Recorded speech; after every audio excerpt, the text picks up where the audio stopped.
Ladies and gentlemen, welcome to another edition of Let's Taste with the Intrepid Wino. My name is James Scaresbrook and thank you for joining me again. I'm always grateful for any support that I receive. Thank you obviously for watching. Hope you are subscribed, check out some of the other videos. Particularly I'm really honoured to be supported by wine producers from around Australia through the supply of samples. It's really humbling to be able to open some bottles and share my impressions for what they are worth. As previously mentioned, I don't really give scores to wines. I think that tends to devalue them, particularly because tasting wines in this kind of context is not how wines are actually enjoyed. So I think to actually, put a score, or to say, I basically, all I want to do is talk about the wine, talk about style, I guess, talk about things that I find interesting, that I enjoy, that I possibly don't enjoy as much, and basically give you, the viewer, some, not advice, but kind of give you my impressions to maybe help you think about wines in a different way, and maybe give you some confidence to give something a try if you are unfamiliar with it. On this episode I am tasting some wines from Deviation Road, which is based in the Adelaide Hills. It's the second time I'm tasting some Deviation Road wines on the channel. Previously I did taste some sparkling wines probably about a year ago, in the lead up to summer and Christmas.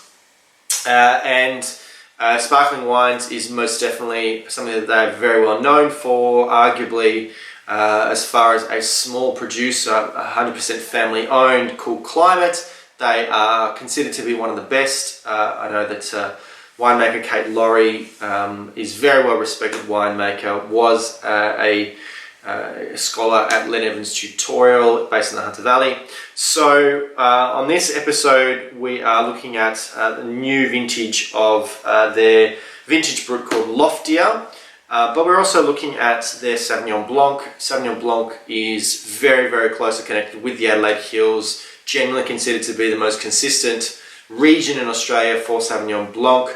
So I'm interested to see what that looks like. But let's start with the 2014 vintage Brut Loftia from Deviation Road.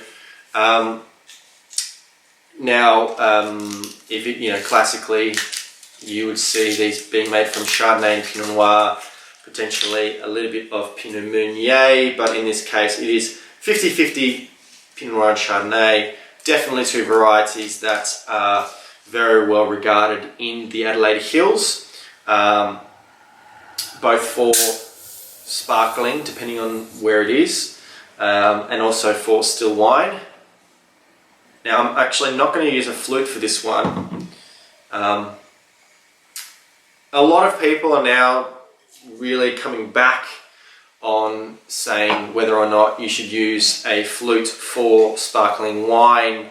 I guess probably more so for just tasting rather than just drinking, because the more narrow flute doesn't provide enough opportunity, contact with air to unlock the aromatics. So I'm going to sort of trial that for the first time on the channel.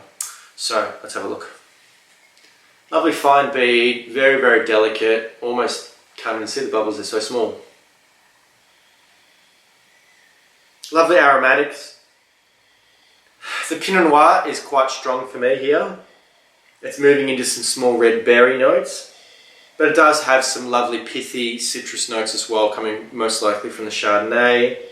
Some good autolysis here. Autolysis is basically a characteristic of the yeast leaves aging in the bottle after the secondary fermentation.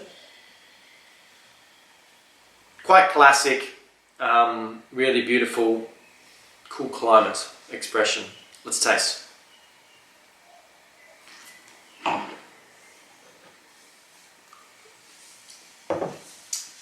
Quite focused on the palate, very fresh.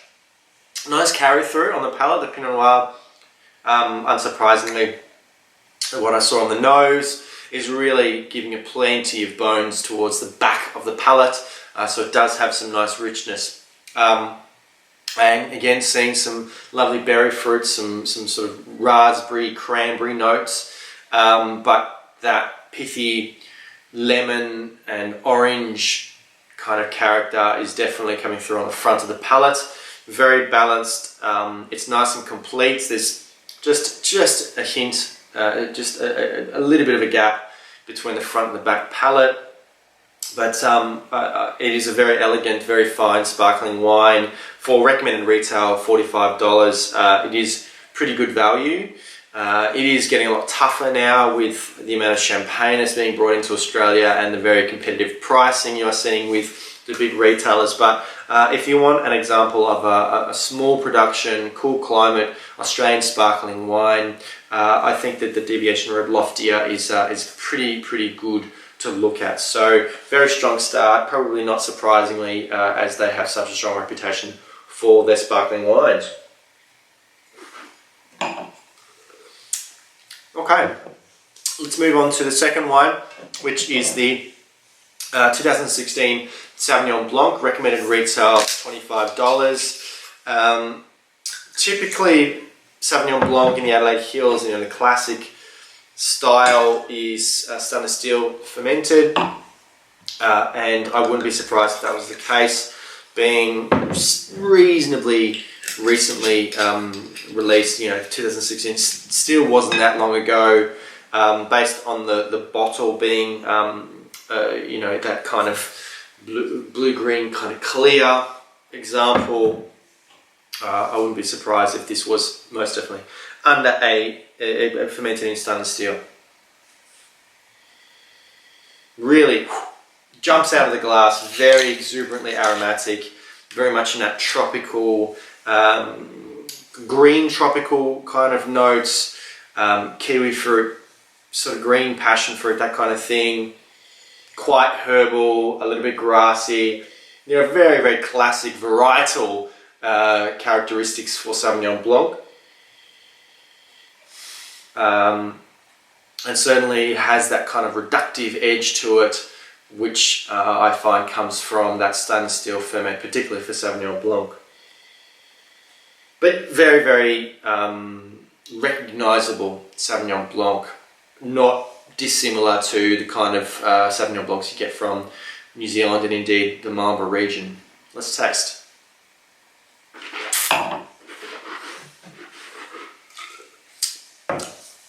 Fairly fresh, quite acidic, very dry.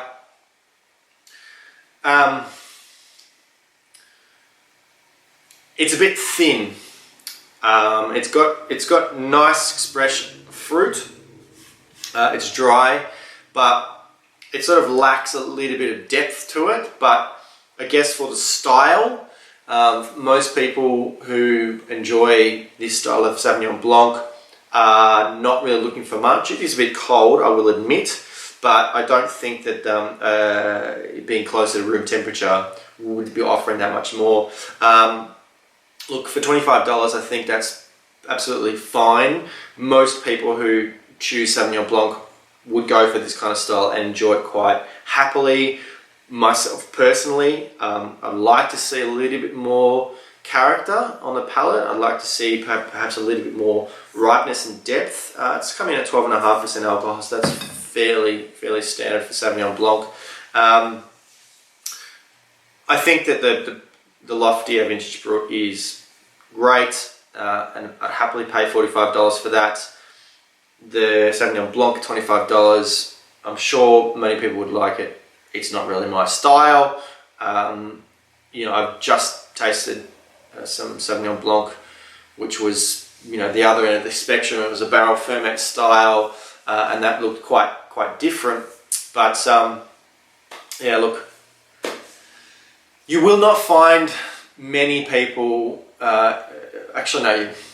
There are a lot of people in the industry, in trade, winemakers, sommeliers, who are fairly critical of this style of wine, you know, particularly Sauvignon Blanc, but there is a reason why people love it so much. It is very refreshing, really good in the warmer periods of the year, and I think that definitely will tick a lot of boxes for people.